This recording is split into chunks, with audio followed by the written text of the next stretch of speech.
All right, I'm Chris Avina with American Outdoor News. I'm here for another episode of the American Outdoor News podcast with Kristy Titus from Pursue the Wild, and we're here at the Safari Club International Convention here in Tennessee. And Kristy, it's always great to see you. Oh, it's good to be here in Nashville, and the energy in this room has been unbelievable.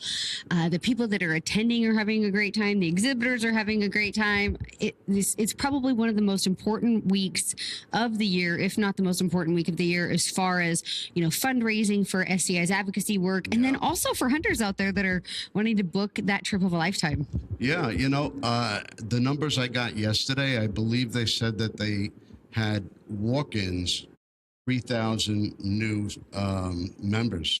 It's incredible. The buzz around SCI right now and our exhibit hall and everything is just, this is what our organization really needs. The more we can recruit new conservationists that are, wanting to participate in the advocacy work that is so important, that keeps the right to hunt, not only in the U.S., but around the globe, relevant, and then, standing in the courtroom to where we have a voice is so important. And that's what we're all here for, is ensuring that the hunter has a voice where it matters, which is in D.C. And the money raised towards conservation just last night alone on one auction, $800,000 for Don Jr.'s trip.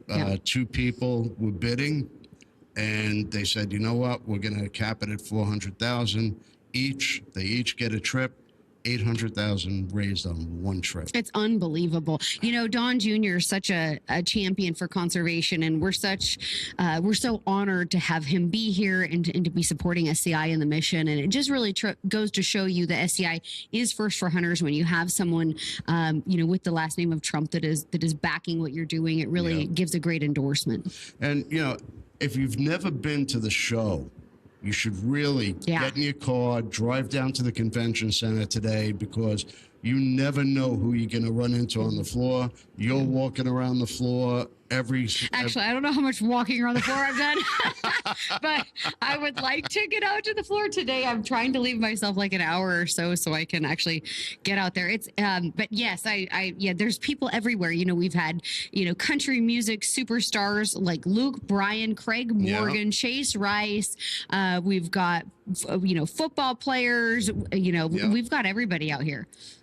Jay Cutler. Yeah, Jay Cutler was here. Yep, Jay Cutler. And so, aside from all that you do personally for the advocacy of conservation and all the work that you do with Safari Club International, what's next for you? Oh boy, I am getting ready. I'm doing a big season in life that's pretty wild. Season 10 of Pursue the Wild, I'm going to start filming right away. But this season, I really started to pair in the last couple of years, not just hunting, but also a lot of lifestyle. So I'm kicking off next week. I'm going to go down to Texas. We're hoping to capture and collar some mountain lions for some SCI Foundation work that we're working on, some research programs there. Hopefully we'll be successful in that. It's, it's a collaring project, so you never know. So that'll kick off my season first off. And then after that, I'm going to be, I've sold my house in Sheridan, Wyoming. I was just telling you I'm running a little late because I was signing some real estate contracts, and I'm going to be building a new house on my property and living in a living quarters horse trailer. I got sucked into the National Trailer Source booth at NFR, and I ended up buying an LQ horse trailer. So I'm going to be spending the next, year-ish living out of a trailer on my property while I build a house, and going to kind of share the journey in that with all of you, along with, raising and training. I'm getting some new stock this year, so I'm buying some weanling babies this year. So I'll be doing some raising and training of stock. So adding to my herd assortment, currently of 8, and I'll have 10 after the end of this year. And, going to be doing some shooting sports training. I really feel like, shooting is such a perishable skill. Yeah, it is. So I'm going to be doing some training with that, and then hunting in the great state of Wyoming. So I'm blessed to call that home, and looking forward to an incredible year of kind of that public land DIY hunting that I love doing. Now, I want to take a little bit of a step back, because you mentioned the lifestyle. It's not all about the hunting that we do. That's part of it.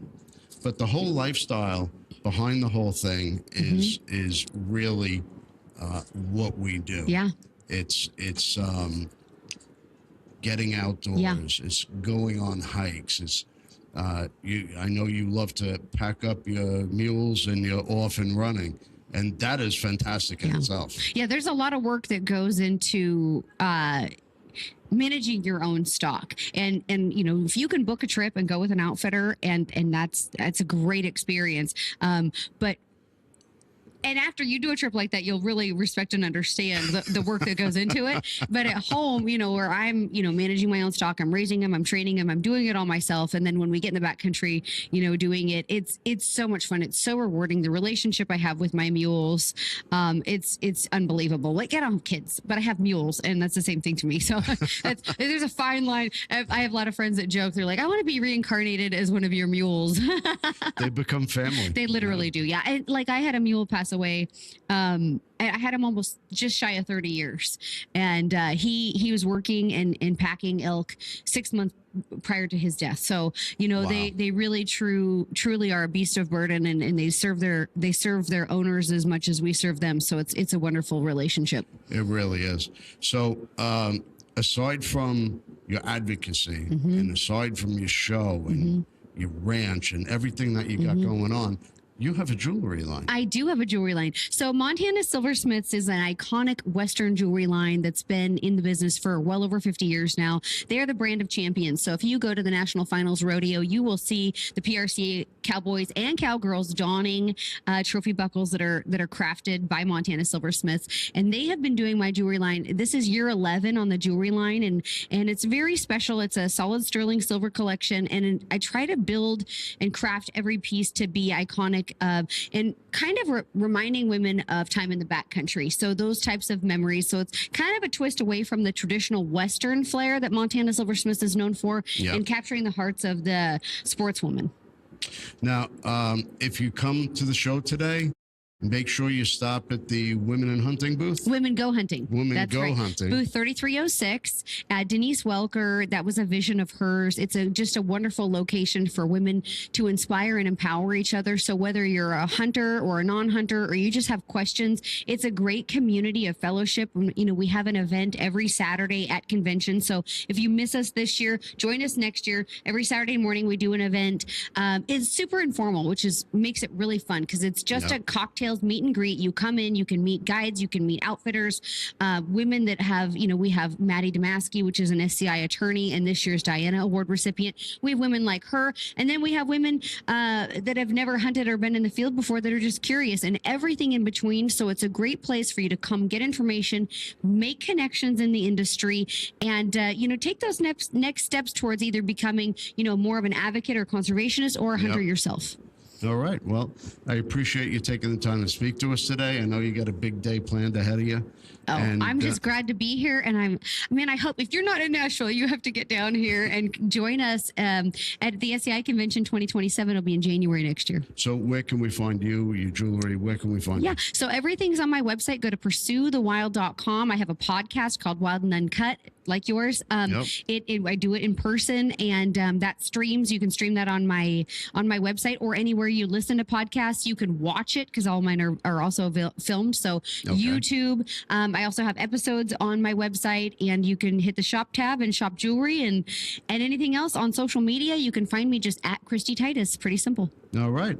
And if you haven't subscribed to the American Outdoor News podcast, hit that subscribe button now. And I want to thank Safari Club International and Underwood Ammo and Hunt of a Lifetime for sponsoring this episode. And we'll see you again next week. We love our children. We protect them. We guide them. We prepare them for life in the world. With all that we do, from deep in our hearts, we cannot control all things. Life-threatening illnesses and disabilities affect far too many of our children each year. While we cannot change the circumstance, we can make dreams come true.